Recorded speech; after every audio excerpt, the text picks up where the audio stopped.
नमस्कार, मैं हूं आपके साथ हेमंत कुमार और आज बात करने वाले हैं अमेरिका ईरान युद्ध को लेकर के। इस वक्त की सबसे बड़ी अपडेट क्या है वो मैं आपको बताऊंगा, लेकिन उससे पहले मैं आपको बता दूं कि किस तरीके से अमेरिका सोच के चल रहा था कि जहां बातचीत का रास्ता अख्तियार किया जा रहा है, ओमान को आगे करके ईरान के साथ जो बातचीत और उससे अपने नाक बचाने की जद्दोजहद कर ही रहा था कि हूती विद्रोहियों ने अमेरिका का खेल बिगाड़ दिया। ना केवल खेल बिगाड़ दिया बल्कि अमेरिका के मुंह पर तमाचा मारा है।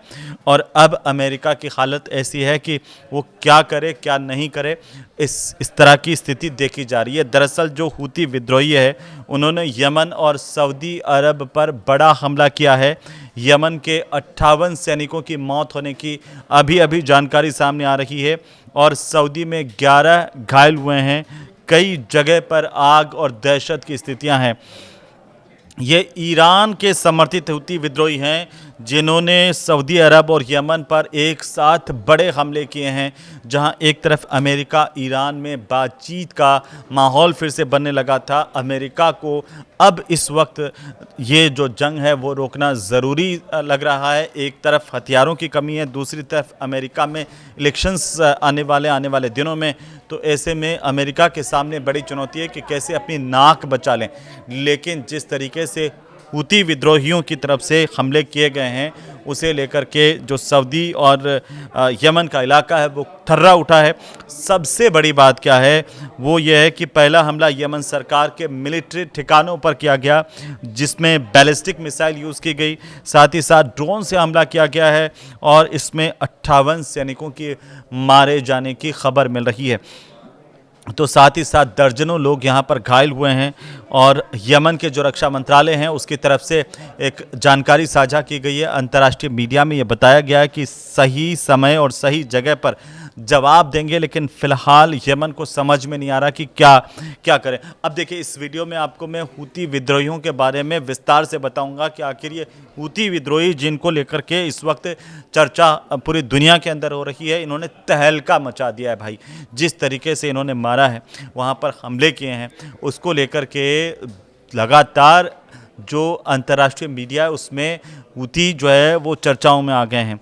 और पहला हमला जहां पर उन्होंने यमन में किया, तहलका मचा दिया। दूसरा जो हमला है वो सऊदी के नजरान इलाके में हुआ है और यहां पर 11 नागरिकों के घायल होने की सूचना है। हालांकि अभी तक किसी के मारे जाने की पुष्टि नहीं हुई है, लेकिन इसमें 7 जो सऊदी के हैं और 1 यमन का है, 2 मिस्र के हैं, 1 पाकिस्तानी नागरिक भी शामिल है। वहीं एक 4 साल का बच्चा भी घायल हुआ है। इस तरह की मीडिया रिपोर्ट्स में जानकारी आ रही है। और हमलों के बाद नजरान के कई इलाकों में आग लगने की तस्वीरें भी पूरी दुनिया ने देखी हैं।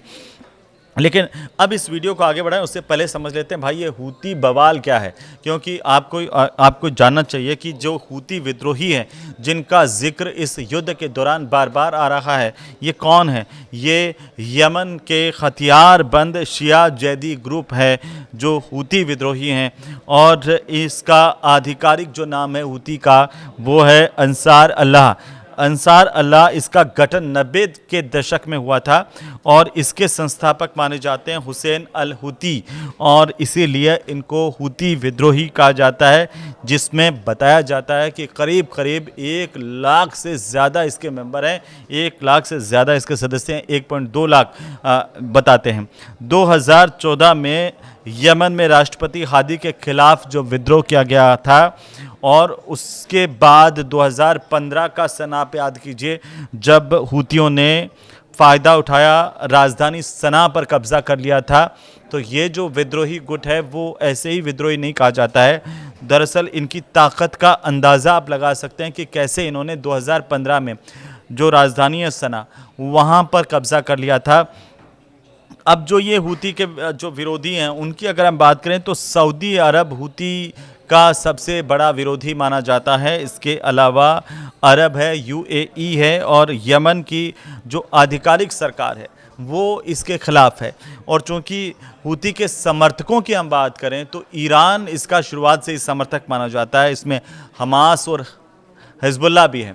अब आप देखिए हूतियों ने जिस तरीके की तबाही मचाई, अमेरिका के पैरों तले की ज़मीन खिसका दी है।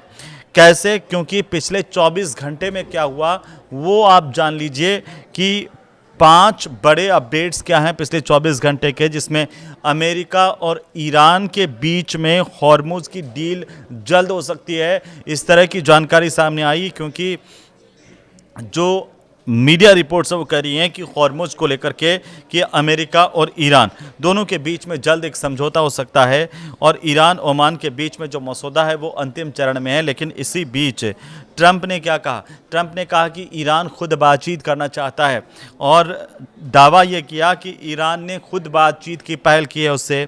दोनों देशों के बीच में अच्छी बातचीत हुई है, प्रगति हुई है बातचीत को लेकर के, और इस उनके मुताबिक, ट्रंप के मुताबिक मैं बता रहा हूं कि समझौता ईरान के लिए सबसे बेहतर विकल्प होगा। लेकिन अंदर खाने ये जो समझौता होना वो अमेरिका के लिए सबसे बड़ा विकल्प है।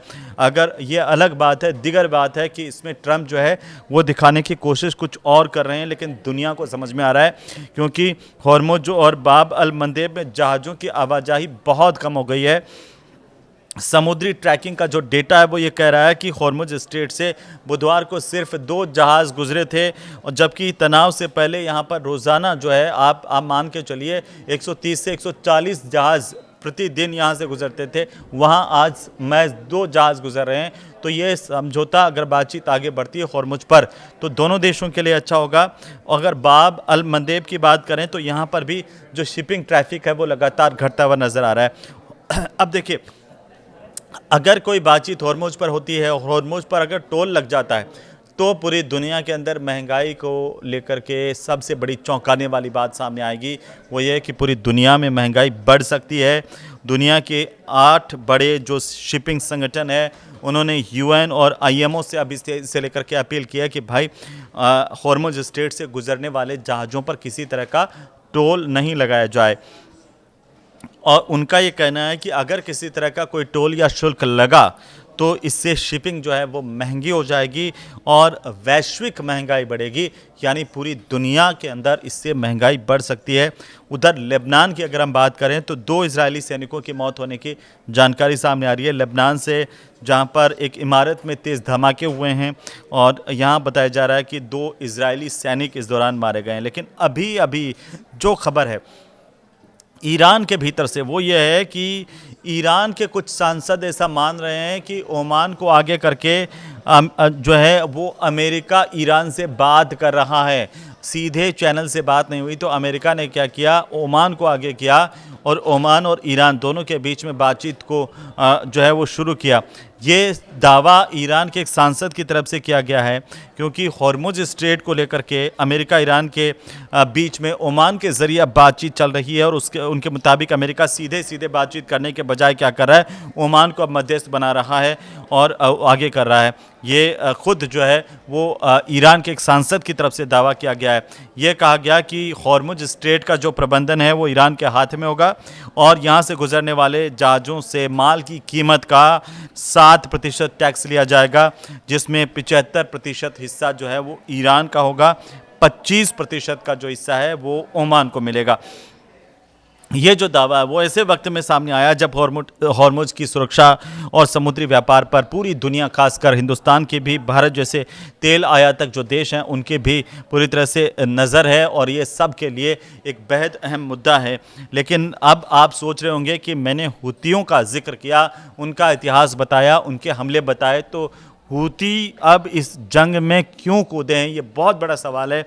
और ये सवाल मैं आपको बताऊं, क्योंकि यमन के जो हूती विद्रोही हैं वो ताज़ा हमले उन्होंने किए हैं, वो वहाँ के गृह युद्ध तक हम जो है सीमित नहीं रहे हैं, अब वो यमन से बाहर निकल चुके हैं। ईरान, अमेरिका के और इजराइल के बीच में जिस तरीके से तनाव लगातार बढ़ रहा है, हूती भी अब हमले तेज़ कर रहे हैं।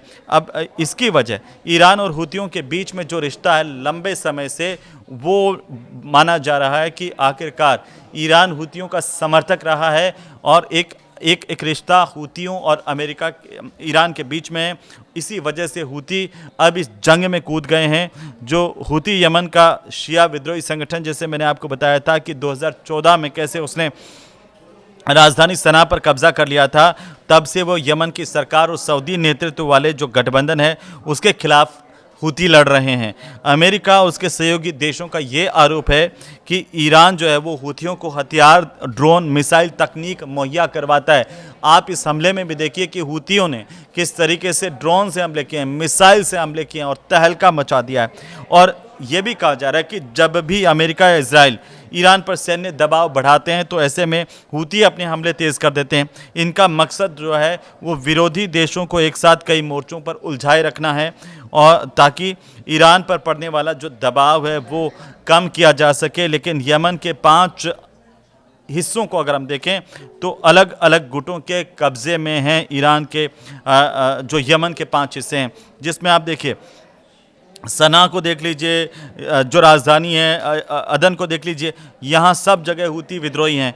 इसके अलावा जो यमन का इलाका जिसमें हदरामी एलीट फोर्सेस हैं और बाकी जो इलाका है उसमें सदर्न ट्रांजिशनल काउंसिल एसटीसी है। तो इस तरह से अलग अलग यहाँ पर है। लेकिन खाड़ी में बढ़ते हुए तनाव को लेकर के चर्चा हो रही है। पाक पीएम जो है वो सऊदी के दौरे पर पहुंचे हैं, इसकी चर्चा भी पूरी दुनिया में है।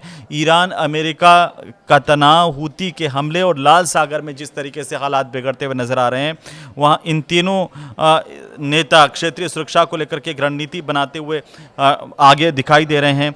ये जो बिगड़ते हालात हैं इन पर जो क्षेत्रीय सुरक्षा के ऊपर एक रणनीति बनाने को लेकर के बताया जा रहा है कि अब इस पर चर्चा की जा रही है। पाकिस्तान की इसमें नई भूमिका होगी, और लेकिन जिस तरीके से लगातार पाकिस्तान को मुंह की भी खानी पड़ी है, पाकिस्तान की बेइज्जती भी हुई, कहा कि उसने समझौता करवा दिया लेकिन क्रेडिट कोई और ले गया ये अंतिम समय में।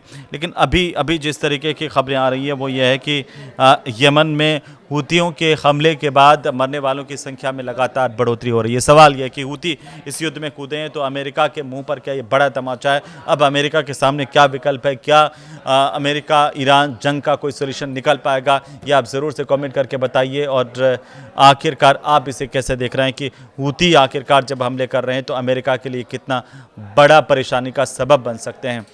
वीडियो अच्छा लगे तो ज़रूर शेयर कीजिए। नमस्कार।